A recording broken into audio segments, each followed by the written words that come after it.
Então, gente, embora seja muito simples entender o que significa a base de cálculo, eu já vi muitas pessoas se confundirem a respeito do que é realmente a base de cálculo. Então, eu trouxe aqui duas definições para a gente ter pelo menos uma ideia do que significa e a gente saber distinguir por vez o que significa base de cálculo e alíquota, porque algumas pessoas ainda confundem. E como se trata de um curso introdutório, é importante a gente tocar nesses pontos também. Então vamos lá, o que é a base de cálculo? Aqui diz que a base de cálculo é o valor que serve de base para a apuração do montante do tributo a ser recolhido aos cofres públicos. O valor do tributo é apurado multiplicando-se a base de cálculo por um determinado percentual definido para o cálculo do tributo. E a segunda definição é que é o valor sobre o qual é aplicada a alíquota para a apuração dos montantes de tributo a pagar. Eu tenho, por exemplo, vendas de mercadoria. Eu faço a venda de uma mercadoria. Digamos que uma loja de sapato, por exemplo, ela faz a sua venda mensal e ela faturou aí R$200 mil durante todo o mês. A sua receita foi de R$200 mil. Mas a gente tem que considerar que nesta venda de R$200 mil também houveram aqueles clientes que trouxeram o sapato de volta, aqueles que cancelaram a venda porque deu problema na mercadoria, enfim, aquele valor de R$200 mil, ele não será a base de cálculo porque houve cancelamento. Então vamos supor que houve aí R$20 mil de cancelamento. Então se a minha venda, a minha receita foi de R$200 mil, eu vou ter que abater R$20 mil sobre aqueles R$200 mil e eu tenho então o valor de R$180 mil.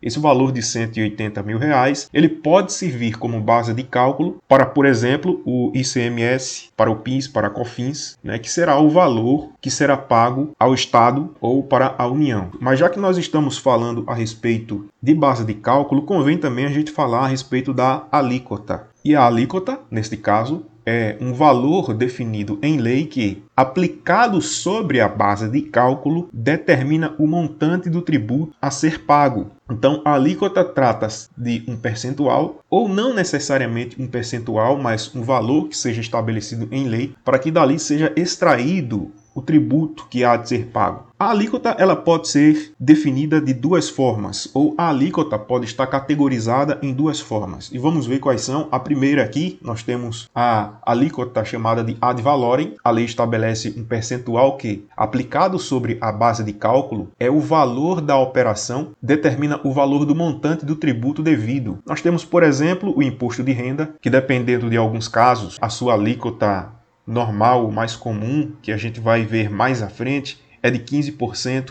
A contribuição social, que tem a alíquota de 9%, é chamada de ad valorem porque ela é adicionada ao valor. Na verdade, a expressão ad valorem, do latim, significa adicionado ao valor. Como nós temos também o ICMS, o ISS. Então, é sempre um percentual determinado sobre um valor, ok? Quando a gente for fazer os cálculos dos tributos, mais à frente, vocês vão ver de que forma isso acontece na prática. E ainda assim, nós temos a alíquota específica, determinado valor em moeda nacional sobre uma unidade de medida. Por exemplo, metros, quilos, litros, toneladas, que acontece principalmente nos impostos de importação.